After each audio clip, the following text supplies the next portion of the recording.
Está com Então, a vamos palavra, começar. Pedrinho. Ação e adoração.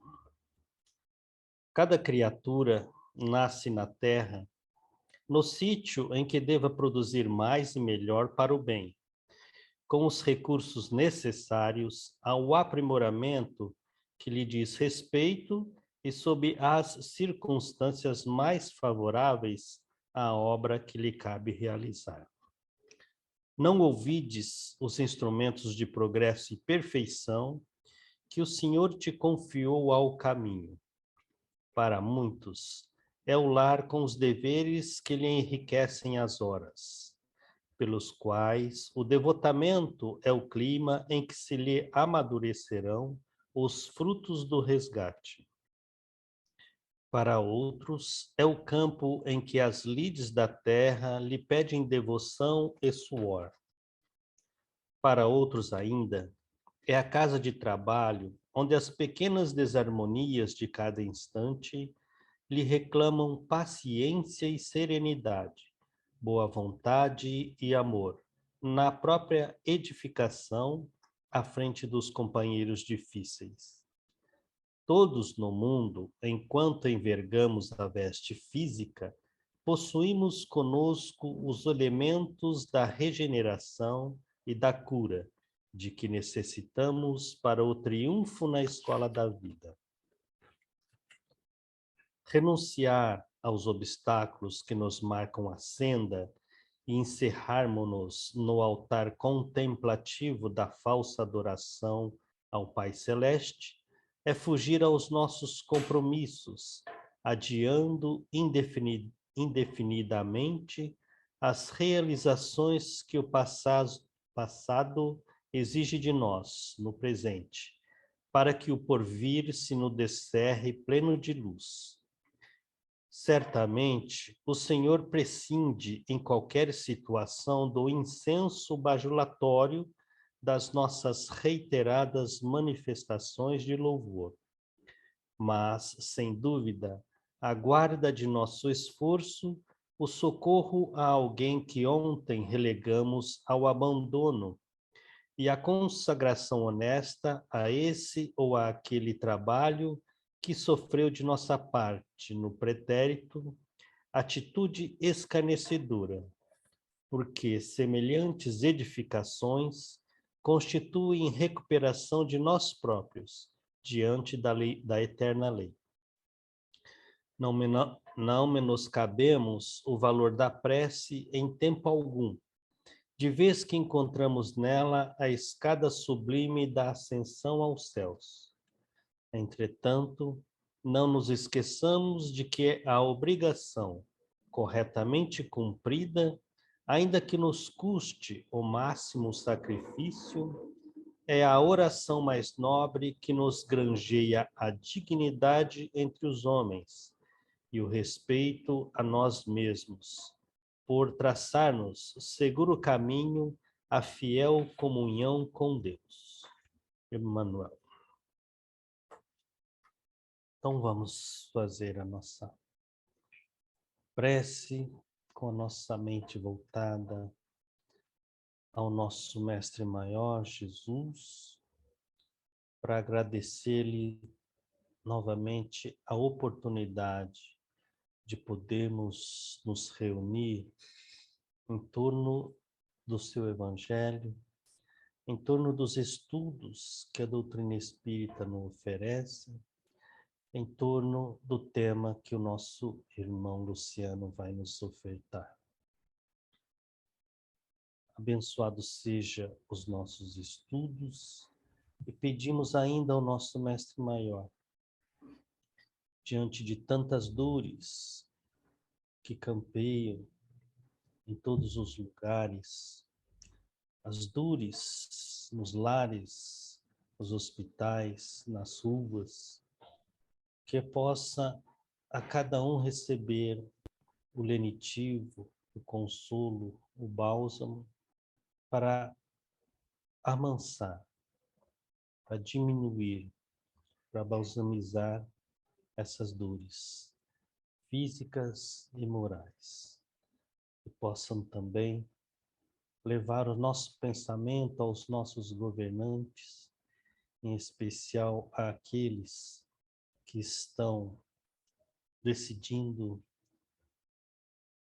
pela guerra, que possam cada um receber do nosso Mestre Maior a bênção da luz do despertar, abrirem seus corações esta centelha divina de paz e de amor.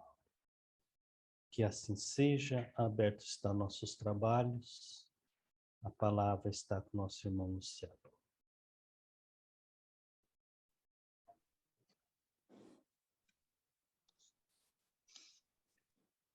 Obrigada, Pedrinho. Lu, bem-vindo, Lu. Como diz a Luciana no início, nós sentimos muito sua falta. Seja bem-vindo. Boa noite a todos, que Jesus nos abençoe, nos ampare, nos proteja. Para mim também é sempre uma alegria muito grande, não consigo esconder, ó, tá vendo? Uma alegria muito grande estar com vocês, né? E é isso, a gente tem que estar junto, né? Sempre junto, porque somos uma família, isso é o mais importante, uma família. Então, sou muito grande de arrepiar, né, quando eu falo de vocês. Muito bom, gente. Então, vamos lá. Deixa eu compartilhar a minha tela. Nós vamos falar, então, de estados demenciais no ciclo final da vida, né? Então, nós vamos falar sobre as doenças que chegam na reta final da nossa jornada aqui na Terra. Vocês estão vendo minha tela? Tudo certo? Tudo ok, Lu. Compartilhar. Bom, eu quero começar essa apresentação com esse mini vídeo bem descontraído, né? Porque aqui, qual que é a reflexão que a gente precisa ter, né? Quando a gente fala dessa questão dos estados de saúde da mente, né? Como é que a gente quer chegar lá, né? Como é que a gente quer alcançar esse estágio, esse momento na nossa vida, né? Eu tenho um conflito, assim, às vezes, que eu acho que todo mundo já teve, né? Que fala, nossa, principalmente eu que trabalho na área da saúde, então a gente vê todos os ciclos da vida, né? Dentro do hospital e alguns estados graves, né? De pessoas lá no final da vida e você fala, olha, eu vou passar por isso, né? Isso é o fim, né? Mas também me chateia quando eu vejo pessoas morrendo tão jovens. Então, você tem que chegar lá no final muito bem, né? Para que tudo isso tenha realmente valido a pena. Eu acho que esse é o grande ponto, né? Então, independente se eu sou muito jovem ou se eu já tenho uma larga jornada aí de existência, essa vivência ela tem que ser muito rica, né? Porque, de qualquer forma, ela tem que valer a pena. Para que, se conscientemente nós percebermos esse momento, a gente esteja ainda antes do desencarne com a nossa consciência equilibrada, serena para aquilo que há de vir, né? Então, eu acho que esse é um desafio que nós, os espíritas, temos, né? E o capítulo começa falando do Luiz Alzheimer, né? Que ele teve lá por volta aí de 1850, quando começa a se aproximar dos primeiros casos aí, né? Conhece o primeiro caso de Alzheimer. Então, a gente está falando de uma paciente chamada Auguste Dieter, que essa foi a primeira fala dela quando teve contato com o Luiz Alzheimer, né? O Alzheimer foi o Luiz, né? Alzheimer foi aluno do Charcot, né? Então, quando a gente vai estudar esse período, vamos lembrar do contexto, é a época de Kardec também, né? Então, é o momento em que o Charcot, na Universidade de Salpêtrière, em Paris, abria os cadáveres, ele foi um gênio, né, da neurologia, e abria os cadáveres, e naquela época começava a se falar da questão do espírito, ele questionava, né, se tinha uma alma ali, né? O conceito de espírito veio com Kardec, mas ele já trazia esse questionamento, né? Cadê a alma aqui? Cadê alguma coisa Aqui é o momento que surge o Freud, trazendo as preocupações, né, das angústias da alma. Então, é o momento do positivismo, que Kardec vivencia e exemplifica através da codificação, porque as coisas precisam ter prova, precisam ter evidência. E aí o caso da Auguste Dieter foi o primeiro caso que ele identifica na Alemanha, né, de um paciente que traz essa frase, né, eu simplesmente me perdi. A Auguste estava andando pela rua, vivendo o seu dia a dia, e, de repente, aos 50 anos de idade, que também é raro, um caso que eles chamavam de demência naquela época, um caso tão raro assim, por ser nova, né? E, a partir daí, ela tem uma evolução do quadro, né? Uma evolução negativa aí, em que ela vai apresentando mudanças de comportamento, né? Ela era casada e aí ela começa a ter ciúmes do marido, ela começa a trazer situações que eram muito ilógicas, e aí o marido leva ela até o Luiz, né, para entender isso, que já estava ficando insuportável, né? E dali em diante, né, e aí 5 anos para frente, ela começa a apresentar outros sintomas, outras situações que vão agravando e complicando o seu quadro de saúde. Aqui é só para trazer uma reflexão, né, para quem gosta de filmes, né, esse filme Meu Pai é um filme excelente. Quem não viu esse filme, né, vale muito, muito a pena. Um espetáculo aí do Anthony Hopkins com o Olivia Colman, em que o grande diferencial desse filme é que ele traz a ótica do paciente, né, a ótica de quem está vivenciando esse eu me perdi, né? E é um filme de uma complexidade tão grande, né, que você começa a se perder junto com o personagem. Esse é o maravilhoso da história, porque ele traz um cenário de empatia, né? Essa é a maior habilidade que o médico, por exemplo, vai precisar ter no cuidado, no olhar do paciente, porque ele precisa entender o que o paciente está vivendo para conseguir direcioná-lo, né? Isso não só o médico, mas a família, aqueles que estão próximos, nós, os espíritas, que estamos diante de pessoas com problemas de saúde, nós vamos tentar olhar com os olhos do paciente, daquele que está sofrendo, para que a gente consiga ser assertivo, para que a gente, mais uma vez, eu sempre falo isso, para que a gente não confunda com obsessão necessariamente, para que a gente não confunda com mediunidade, para que a gente não misture as estações, entenda, né, que ali realmente é uma situação séria, né, que não que as outras não sejam, mas que é uma situação que exige uma atenção muito maior. Então, quem puder, né, assista, é um filme importantíssimo, eu acho importantíssimo pelo contexto. E sem contar que nós estamos passando por um cenário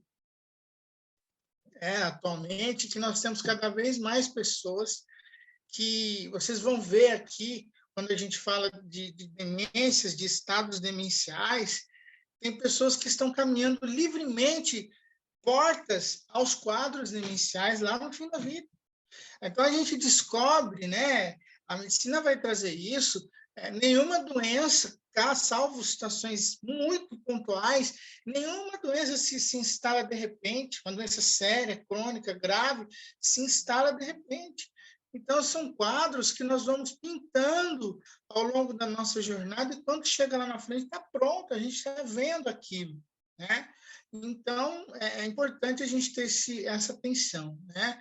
A obra, ela traz, né, o capítulo, ele fala logo no começo que a demência, né, é um conjunto de diferentes distúrbios cerebrais que vão afetando principalmente a memória, né? O pensamento, o comportamento e a emoção. Dentro do Alzheimer e até mesmo dentro da psiquiatria, diante da complexidade de alguns quadros, né, até porque algumas pessoas vão procurar uma ajuda médica tarde demais, às vezes, né?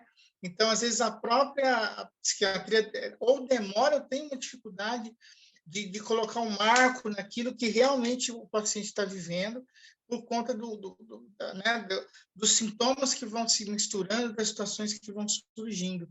Então, a doença de Alzheimer ela é 60% dos casos aí de demência, né? Então, cada 10 pessoas, principalmente idosos, que têm um quadro de demência, 60% são situações aí, né, de Alzheimer. Os outros 40% são outras situações aí, outros tipos de desordens, que podem ser menos severas. E aí, o que é isso, né? O que é Alzheimer? Simplesmente, para a gente entender, né? Uma desordem neurodegenerativa, ou seja, sistema neural, né? Que dá as ordens, né, para o nosso sistema todo, para a gente funcionar, ele entra em desordem. E aí é uma desordem que ela vai sendo. Por que degenerativa? Porque ela tem um quadro de avanço ao longo do tempo e ela não é reversível. Então, toda doença que é degenerativa, ou eu consigo retardar o avanço dela, no máximo estacionar, né? Mas na grande maioria dos casos são doenças que elas vão chegando aí a levar o indivíduo, infelizmente, à morte, porque os órgãos começam também a entrar em desordem, né? Então é uma evolução desse tipo de doença. Diminui funções cognitivas. Esse é o primeiro passo, né? Os primeiros sintomas do Alzheimer.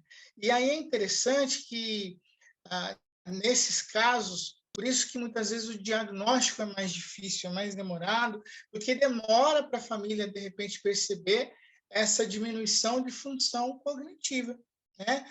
Então, você tem a pessoa lá que sempre trabalhou, teve uma vida ativa, tal, de repente a pessoa continua tendo uma vida ativa, mas, né, o cognitivo começa ali a falhar. E é comum, em alguns casos de Alzheimer, o próprio paciente ele não aceitar antes um diagnóstico, até depois, mas logo no início, ele não aceitar isso, né? E ele entender que é um estresse, achar que aquilo não é nada, e aí a situação vai se arrastando até o momento em que salta aos olhos, né? De família, de pessoas próximas, e aí alguma coisa realmente precisa ser feita, né?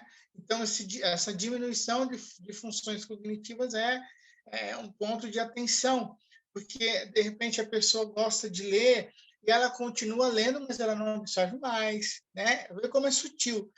Eu gosto de ler, continuo lendo, mas eu não absorvo mais o que eu estou lendo, eu continuo indo na casa espírita, eu continuo ouvindo palestra, mas ela não me faz mais sentido, eu não assimilo mais, né? Eu começo a me esquecer, né? E aí as coisas vão surgindo. E vai perdendo, né? Vai existindo aí um declínio da função mental, né? E aí, quando a gente fala de função mental, é realmente perder funções importantes. E aí, nos quadros mais avançados, o grau de dependência, né, do paciente com Alzheimer, acho que todos sabem, né, o grau de dependência vai aumentando justamente porque ele vai perdendo função mental. Mas o que é isso, né? Quando a gente fala dessa desordem neurodegenerativa e diminuição de função cognitiva, a gente faz tudo o que a gente faz porque em algum momento a gente aprendeu, né? Até quando a gente vai olhar em Evolução em Dois Mundos, como é que funciona o processo reencarnatório, por exemplo, como biologicamente nós reencarnamos, biológica e espiritualmente o processo acontece, é por memória, né? A memória do espírito. E aí, quando existe um bloqueio dessa memória espiritual junto com a física, né? Então, o espírito ele sabe, mas ele não consegue jogar isso para o cérebro também não, ele é como se ele desaprendesse, né? E aí ele não sabe mais pegar um garfo, ele não sabe mais andar, ele não sabe mais falar, e aí funções motoras, funções de fala, funções básicas começam a ser prejudicadas, tá? Então, isso é uma situação bastante complicada, né? Crítica para a família, porque às vezes não entende isso, né? E aí começa a ter dificuldade de lidar com o familiar que está no estágio aí de Alzheimer, né? Apesar de hoje as informações estarem aí para todos os lados. Então, minimamente, perda da memória, como já falamos, perda da autonomia, até porque a nossa estrutura biológica ela é muito autônoma, né? Então a gente não precisa pensar como andar, né? A gente não precisa pensar em como fazer as coisas e chega um momento que o paciente com Alzheimer ele não vai lembrar mais como isso acontece, né? Ele não busca, não tem mais essa referência. Discurso vago, né? Então o indivíduo o paciente ele já não fala mais as coisas de uma maneira coordenada, né? Esquecimento de pessoas, de coisas e de situações. Isso é o clássico, né, do Alzheimer. As pessoas vão pensando nisso, né, em Alzheimer, vão associando a esse esquecimento. A imprevisibilidade, então, o comportamento de um paciente com Alzheimer, ele é muito imprevisível, né? Então, por isso que há casos, né, de pessoas que desaparecem, pessoas idosas que, de repente, desaparecem, né? Existe um caso clássico, né, assim, que pode estar associado a uma situação dessa, de uma senhora, não sei se vocês já viram esse caso, né, uma senhora que desapareceu simplesmente na Aparecida do Norte, um lugar extremamente gigantesco, cheio de pessoas, e ninguém viu absolutamente nada mais dessa pessoa há mais de 30 anos, né? De repente podem ser quadros demenciais, não necessariamente de Alzheimer, porque os outros quadros também trazem esse sintoma, né, da imprevisibilidade, que de repente a pessoa pode pôr na cabeça que ela tem uma outra vida, que aquele lugar não é o dela, e ela vai embora, vai conduzir, né, a vida de alguma outra forma em algum outro lugar e não se acha mais, né? Perda social, então a pessoa vai perdendo a necessidade, a percepção também do vínculo social ou por logo no início do seu quadro, né, ela vai se afastando ou pela perda da sua própria autonomia, ela acaba a se afastar aí, né, do convívio social. Então, são situações possíveis, né, de acontecer. Tá? E aí tem alguns fatores de risco, né? Isso são questões que a gente tem que pensar, e daqui para frente a gente fala muito de coisas que estão próximas do nosso dia a dia, né? De nós que estamos ainda não tão perto lá na frente da velhice, ou para nós que estamos na velhice, ou para nós que já passamos aí largas escalas, experiências da vida, é importante entender essa questão dos fatores de risco, né? Então, história familiar, então, isso aqui é uma das primeiras perguntas, né, que o médico vai fazer, vai querer saber se tem alguém na família, se já tem algum caso, porque a probabilidade é grande, né, de repente, a pessoa que está com Alzheimer, que está com quadro demencial, ela já tem algum histórico familiar. Outro ponto é a questão genética, né? Então, existe uma predisposição para o indivíduo desenvolver um quadro demencial. Isso é mais difícil da gente rastrear, né? A não sei que você faça lá uma família genética. Baixos níveis de escolaridade, esse é um outro ponto crítico, né? Por que baixo nível de escolaridade é um fator de risco? Porque isso não serve para 100% dos casos, né? Mas é comum que pessoas num baixo nível de escolaridade, de repente, não tenham um acesso tão facilitado, né? Até por busca própria, né? E recursos para buscar a cultura, aprendizado, né? Aquilo que é comum para outro grupo de pessoas. Então, aí existe um risco maior porque eu não exercito o cérebro, não exercito, não aprendo, eu não busco, né, caminhos de aprendizagem. Né? Por isso que a gente fala que isso não dá para generalizar, porque pessoas sem quase nenhuma escolaridade, porém são pessoas que buscam a cultura, buscam o conhecimento, vão buscar alguma coisa como podem, né? E aí se afastam desse grande fator de risco. Comorbidades crônicas, né? Então, se eu sou hipertenso, se eu sou diabético, né? se eu tenho se eu vou trazendo um conjunto de doenças crônicas, existe também o risco, né? Outro ponto, sedentarismo, né? Então, não dá hoje, tem pesquisas recentes com relação ao Alzheimer e com relação ao câncer e com relação a doenças degenerativas e de doenças ósseas, da ortopedia, de saúde mental e de quase tudo que a gente pensar, que diz o seguinte, né? O nosso corpo, ele precisa ser estimulado, né?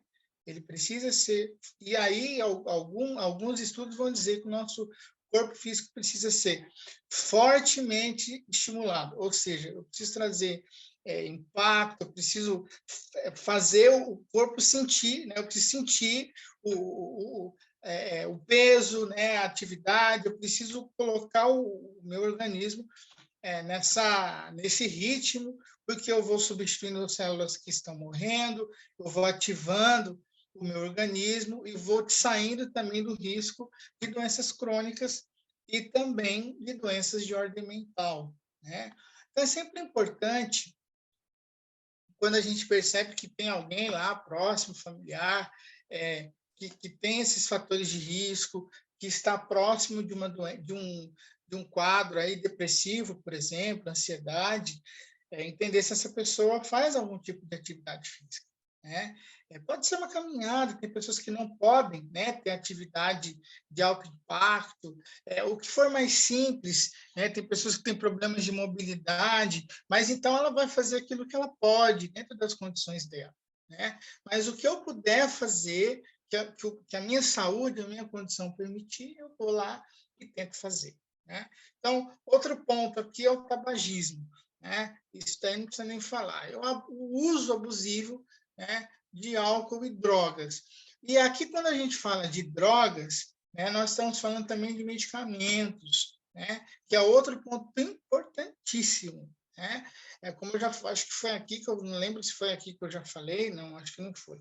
Mas eu tenho um amigo, por exemplo, para vocês terem noção do risco, né, que ele dorme com medicamento para dormir, com Rivotril, com alguma coisa da vida, né? Para passar o dia, passa um dia com 2 ou 3 energéticos durante o dia, né? E aí, no alto da noite, está super agitado, aumenta a dose de medicamento para dormir. No dia seguinte, 10, 11 horas da manhã, tá lá pesado para acordar, Red Bull, e aí vai nesse ciclo, né? Então, se não infartar, né, vai ter um problema mais sério lá na frente, né? Aí eu falo para a pessoa, você é muito chato. Então, se eu receber um espírito na reunião mediúnica falando assim, você é muito chato, eu falei, você era amigo do Luciano que brigava com ele, né? Mas a gente tem que, pelo menos, dar o recado, né? A gente conhece as pessoas, dá o recado, para com isso, tal, evita, né? A ausência de socialização é outro ponto crítico, né? Por quê? Porque eu preciso ter rede, a gente precisa viver em rede, né? Qualquer tipo de socialização, né? Isso é uma coisa que eu aprendi muito cedo. Eu falava muito isso para os meus pais, né? Eu falei, olha, vocês precisam fazer uma coisa, se envolver com pessoas, com grupos, conhecer outras pessoas. Então, se a gente se isola no nosso mundinho lá, fechado, né? Aquilo que só a gente sabe, só a gente faz, a gente vai perdendo referência, a gente deixa de aprender, né? A gente acaba criando um julgamento também das coisas e das pessoas. E é isso que enlouquece, né? Porque você cria um mundo paralelo. Eu tive uma educação muito complicada, difícil entrar em questões pessoais no estudo espírita, né? Mas foi muito difícil eu desconstruir alguns conceitos de que ninguém prestava, de que não valia a pena confiar em ninguém, porque você vive numa redoma, né? E aí você adoece dentro desse universo fechado. Então, isso é um perigo, né? Outro ponto é o estresse social, Então, da mesma maneira que eu preciso me socializar, esse convívio precisa ser saudável, né? Então, também não posso estar em qualquer lugar, em qualquer ambiente, né? Que, de repente, isso pode, na verdade, ter um efeito pior, né? O contrário, me fazer sofrer, né? E hostilidade clínica, que isso aqui está muito relacionado à agressividade de algumas doenças, né? Então, de repente, o indivíduo ele tem um câncer, uma doença muito, muito grave, que maltrata demais o organismo, a pessoa precisa de tratamentos severos, ela vai adoecendo psiquicamente também, e lá na frente, né, isso fica muito, muito complicado, né? Eu me lembro uma vez, em São Paulo acontece muita coisa, né? Eu me lembro de uma vez de um homem evangélico, que ele parou, ele falava assim, acho que e ele não pedia ajuda, ele queria dar o testemunho dele no metrô. Assim.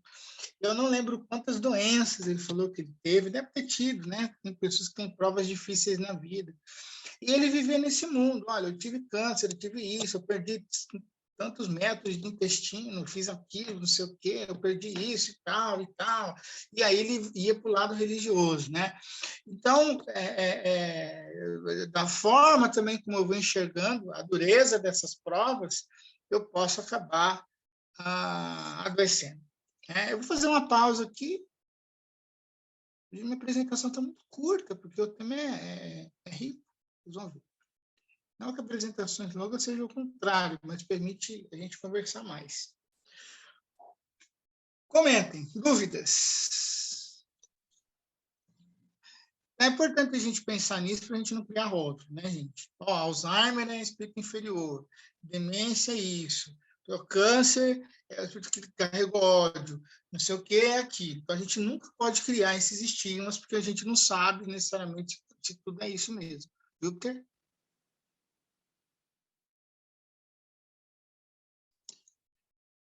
Então, de onde as coisas surgem, né? Qual é a gênese aí dos casos que eram catalogados como loucura, né? Então, a gente tem o André Luiz falando assim, quantas perturbações que acompanham a alma no renascimento ou na infância do corpo, na juventude ou na senilidade, independente do momento, né? É mistério reconhecer que o desequilíbrio começa na inobservância da lei, como expiação se inicia no crime. Então, quer dizer,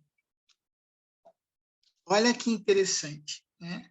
A partir do momento em que eu me desvio das leis de Deus, eu vou começando a perceber, né, aquilo que está gravado na minha consciência, como está no livro dos Espíritos, eu vou abrindo mão disso, começa o desequilíbrio, né? Então, por exemplo, é simples, né? O indivíduo, ele começa, a não ser que seja um caso psiquiátrico, né? Psicótico, né? Um psicopata. Mas o indivíduo se vê,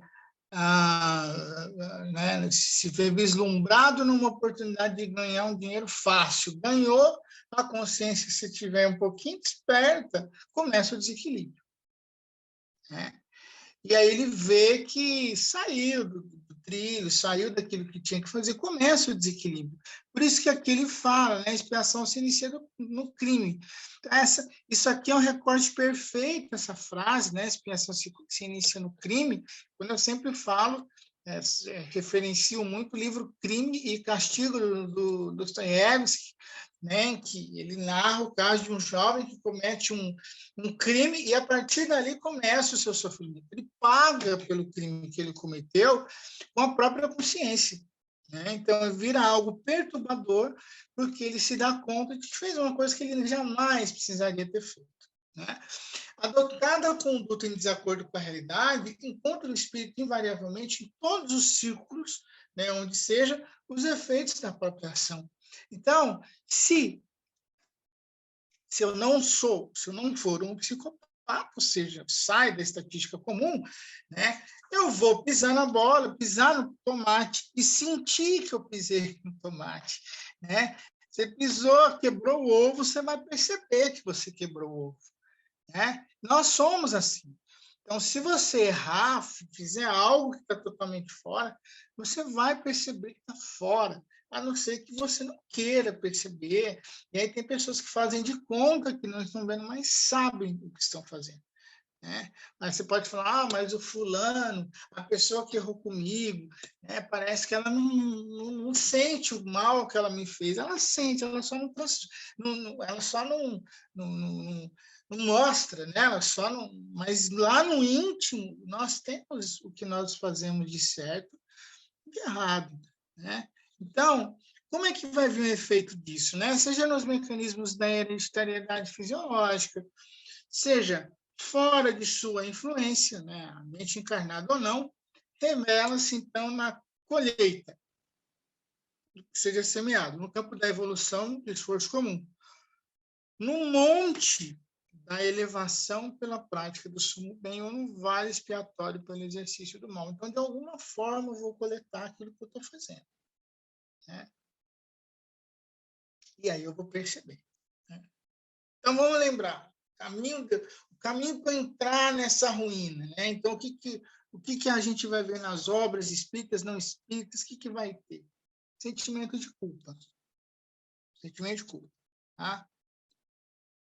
Eu cometi uma falha com Júpiter, eu vou me arrastando com aquele sentimento de culpa, que eu não devia ter feito isso, aquilo.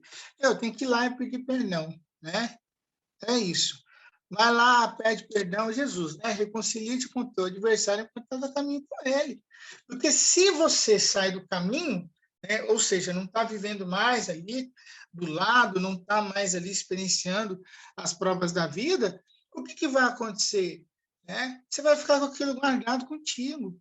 Né? Então, o que é importante a gente ter em mente? Né? É o momento de resolver.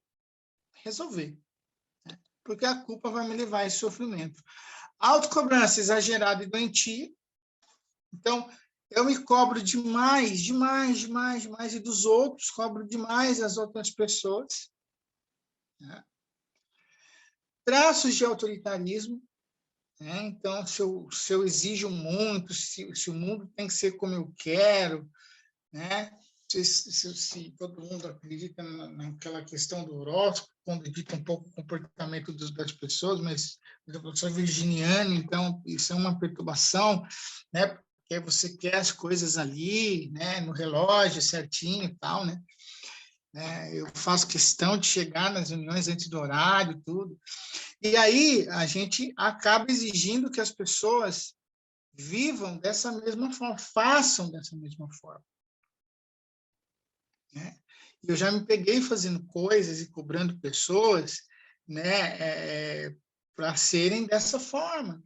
E não vão ser, porque o mundo mental delas, a forma de pensar é outra. Então, tem que até entender isso, cada um está no seu momento. Negativismo. Né? Então, essa questão de pensar que vai dar tudo errado sempre, que você nasceu para sofrer, e tal, que ninguém presta, tal. Se a gente começar a carregar esses pensamentos destrutivos, né, pessimistas, derrotados, o negócio não vai funcionar. Nossa existência ela não vai chegar, né, no objetivo final, que é a nossa felicidade. Né? Então, é muito ruim, muito crítico, né, nós trazermos esse pensamento pessimista. Tá?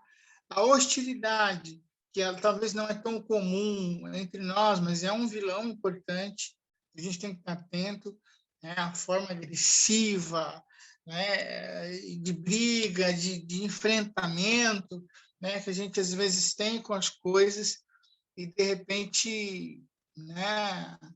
Isso vai nos trazer sofrimento. Eu me lembro de uma época da minha vida que eu brigava muito pelo espiritismo e isso fazia eu brigar muito com as pessoas. Né? Isso foi por muito tempo. Eu fui aprender isso em 2009. 2009 que eu despertei para uma mudança, porque até então eu sempre fui muito briguento com a doutrina espírita. Eu falava duramente para as pessoas, está errado e tal, e brigava, né? E nunca deu certo, né? Não dá certo, né? Infelizmente, né? Eu via coisas absurdas e brigava com as pessoas por isso. Eu me lembro que uma vez eu fui ajudar um grupo espírita, pessoas muito boas, um coração muito bom, mas é uma casa espírita cheia de erros, assim, doutrinários gravíssimos. E aí me colocaram numa encruzilhada, assim, numa situação que era quase aquela de Jesus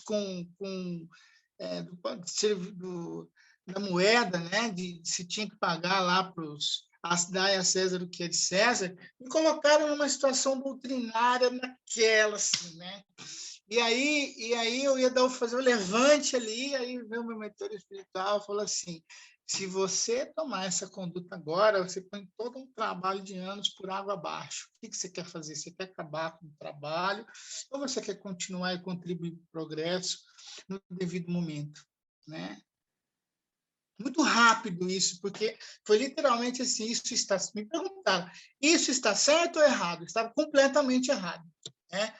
E aí já veio na minha fala, assim, né? Tá errado e tal, eu ia brigar com as pessoas. E aí veio esse freio, assim, espiritual. E aí eu tive que mudar a conversa e dizer que era um ponto de atenção, mas sem magoar ninguém, sem trazer nenhum peso. E a partir dali eu comecei a entender, né? Que tem formas da gente conduzir as coisas com mais brandura.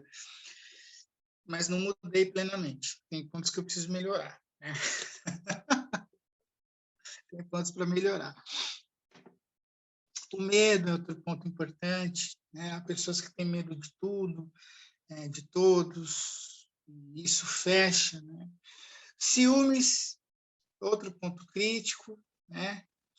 Isso aqui, gente, só tem aqui em Franca, tá? Tô falando porque aqui é interior de São Paulo, as pessoas têm tudo isso, né? Vocês estão mais só sabendo que isso existe, isso não é Londrina, eu nunca vi essas coisas, né? Vou até voltar para Londrina para ver se eu me livro dessas coisas aqui, né?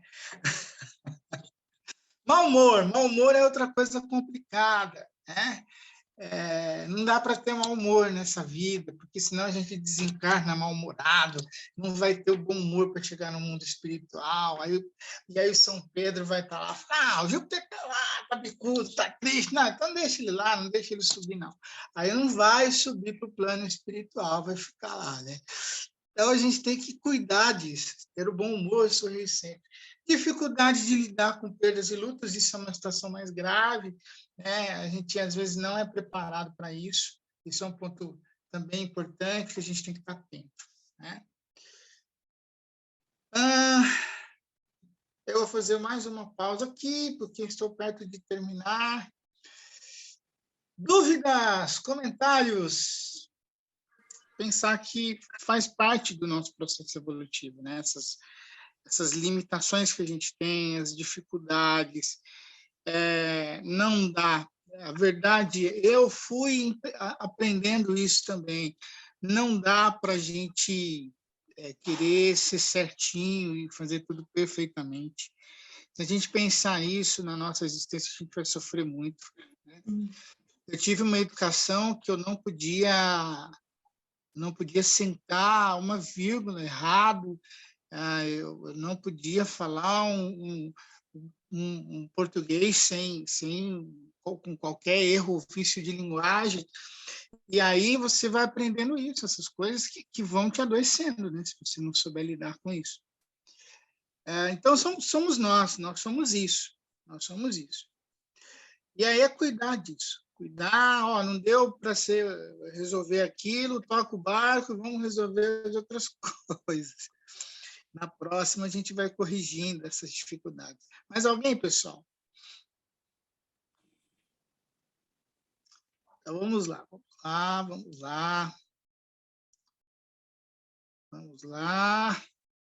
Excetuados os casos, aí vai dizer André Luiz, puramente orgânicos.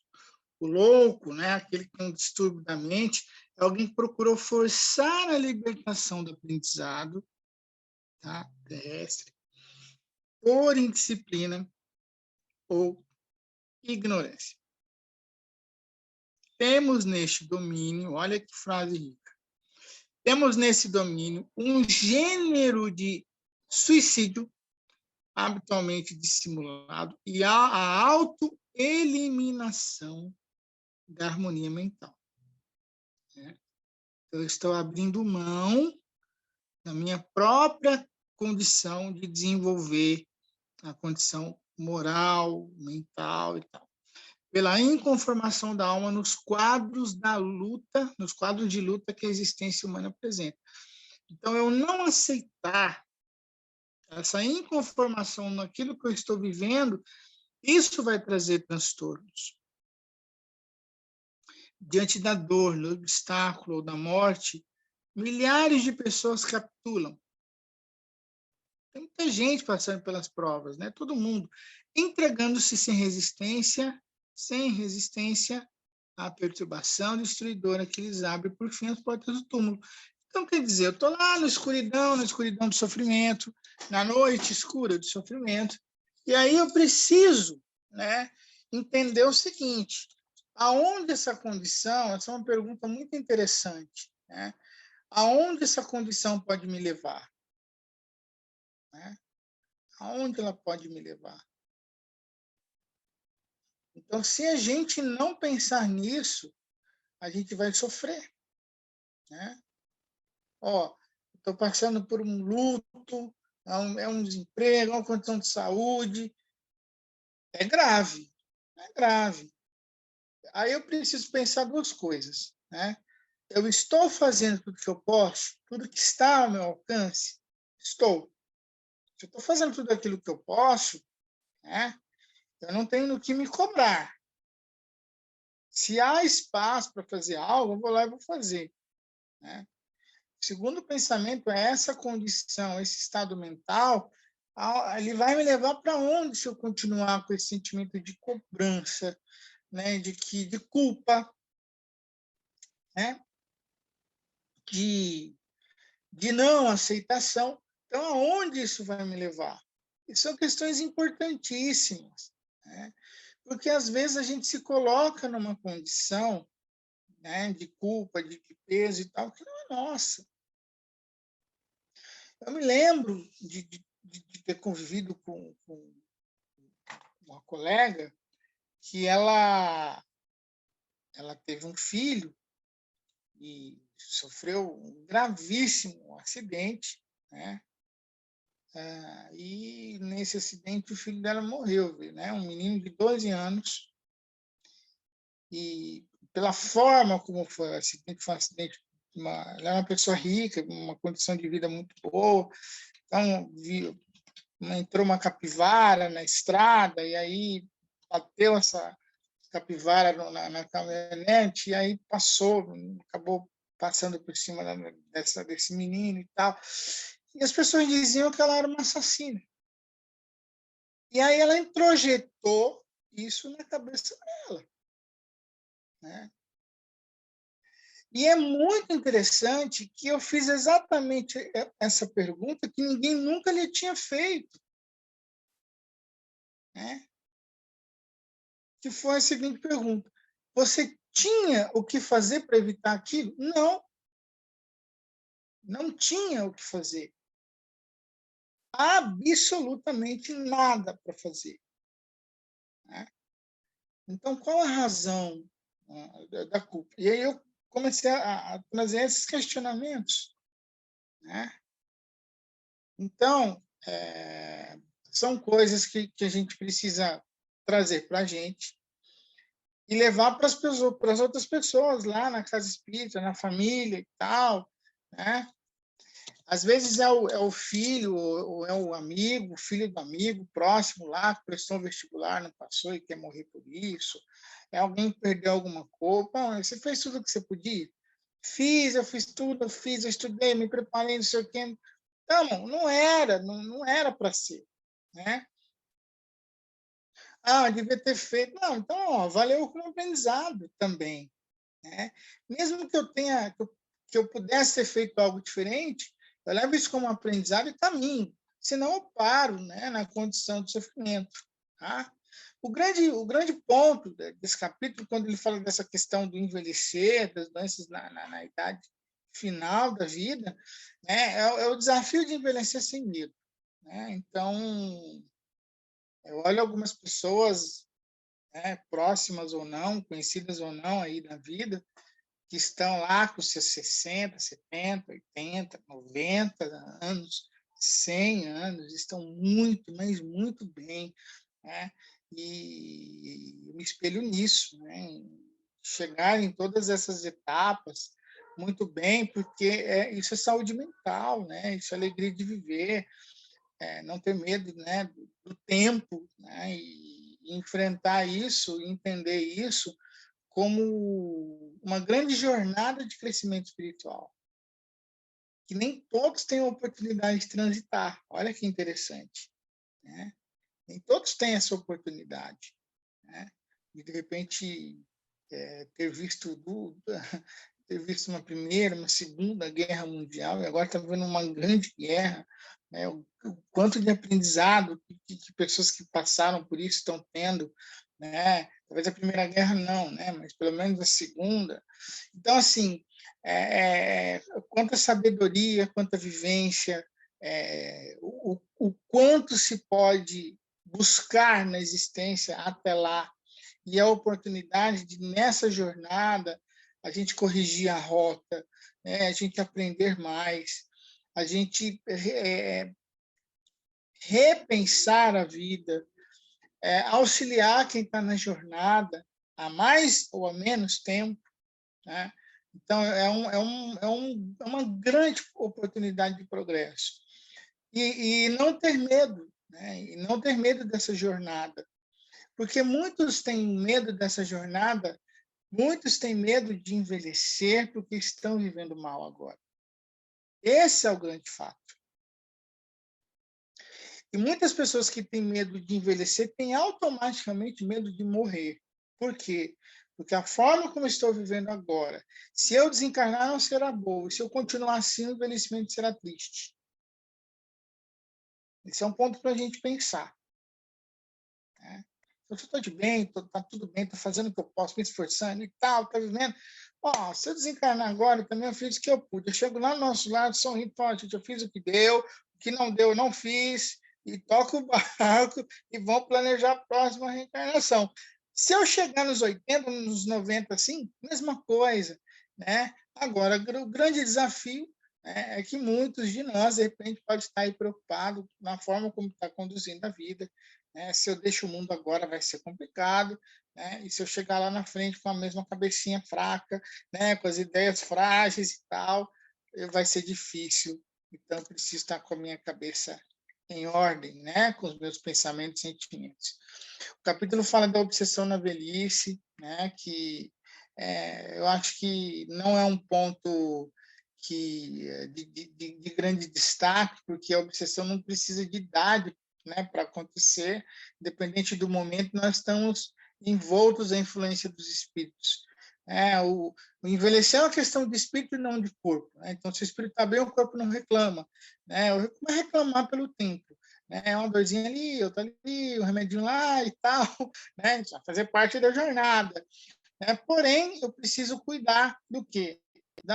Do espírito, né? De mim, do ser aqui, né? E lembrar que os espíritos estão sempre nos influenciando. Quando fala que ele vos dirige, no livro dos Espíritos, a reflexão que me vem à mente é que, na verdade, os Espíritos não determinam o que nós vamos fazer. Quando fala que ele nos dirige, não é porque eles estão falando que você tem que fazer dessa forma. Na verdade, eles estão influenciando e nós estamos atendendo. Nós estamos simplesmente atendendo. E em algum momento eu posso deixar de atender a esse nível de influência, né? Isso quer dizer que se eu falar assim, Júpiter, vamos no boteco ali da esquina, e ele falar vamos, e virar noite ali, né? Isso quer dizer que não sou eu que estou dirigindo ele, né? É ele que está cedendo a minha influência. Então, quer dizer que a responsabilidade sempre é do influenciado, porque ele pode, em algum momento, né, fortalecer a sua vontade e deixar de ser dirigido, né, de ser tão influenciado, né? Lógico que em casos mais avançados isso vai ficando realmente mais complicado, né? Fica mais difícil. Para terminar, uma foto do jovem Francisco Cândido Xavier, né? E por que eu ponho essa foto dele jovem? Porque em qualquer momento da existência do Chico, a idade dele nunca foi questão, né? Nunca chamou a atenção, e sim o trabalho que ele desenvolveu. E por isso que eu trago essa foto, porque é a oportunidade de nós nos olharmos sempre no espelho e ver jovialidade nos nossos olhos, né? Independente das rugas do tempo, independente das cicatrizes da vida, que a gente consiga ver no brilho dos nossos olhos, né, a força de um espírito que tem muito o que fazer e construir. E é isso que o Chico fez. Ele fez muito e construiu até o final da sua vida. Para o homem da Terra, a saúde, né, pode significar o equilíbrio perfeito dos órgãos materiais. Para o plano espiritual, todavia, a doença é o escoadouro das enfermidades da alma, e saúde é a sua perfeita harmonia, para a obtenção da qual, muitas vezes, há necessidade de contribuição preciosa das moléstias e deficiências transitórias, terrenas. Então, tem coisas que vão fazer parte da nossa jornada.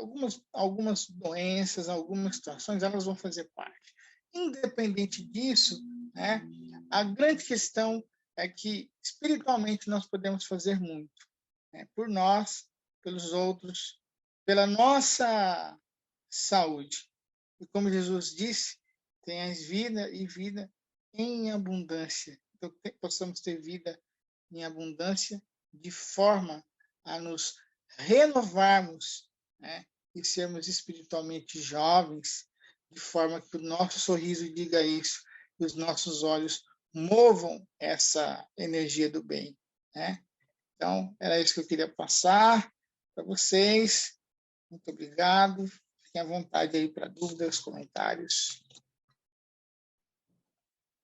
Obrigada, Lu. Eu estou ali cutucando a Dona Rose para ela abrir o som. Fazer a nossa prece final, Rose, e aí a gente volta para o bate-papo. Tá bom.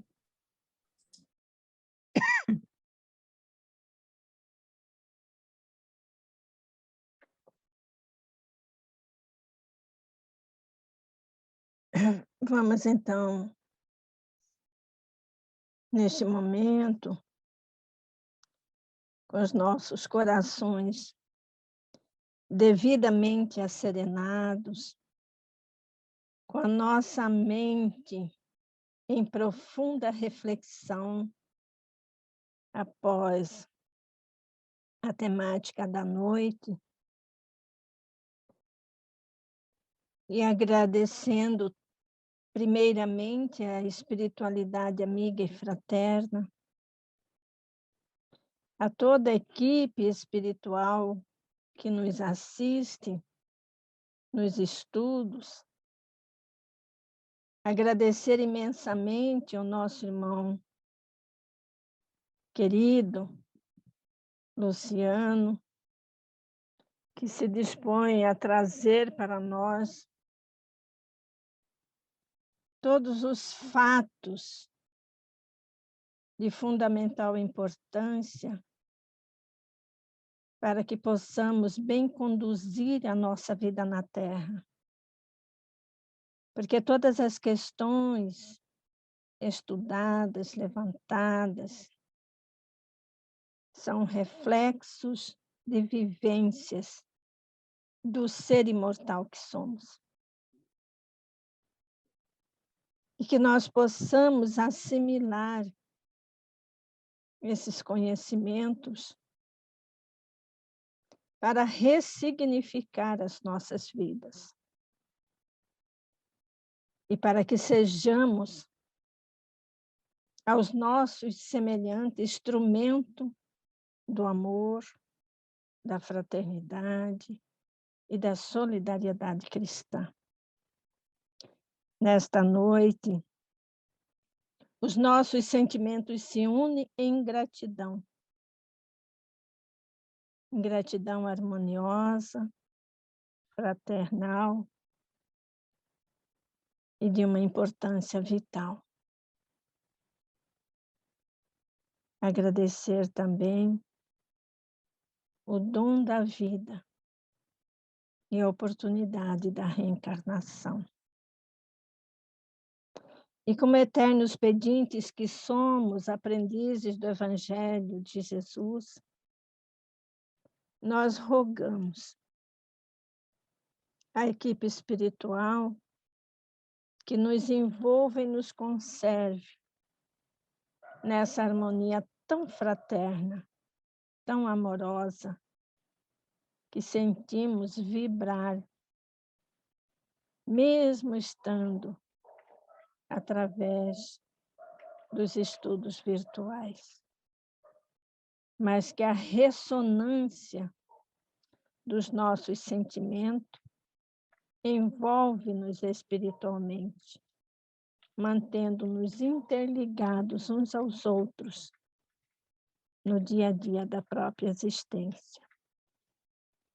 E é assim, em nome do nosso Pai, do Mestre amado Jesus, e de toda a pleiade de incansáveis trabalhadores da seara divina, nós rogamos e pedimos a permissão para encerrarmos esse nosso estudo na noite de hoje, pedindo que o manto divino de Maria de Nazaré envolva a todos aqueles que nas nossas rogativas pedimos e suplicamos por todos, e que nos despeça para o repouso físico imbuído desse sentimento de amor. E que amanhã, no próximo estudo, possamos estar todos juntos novamente. Que assim seja.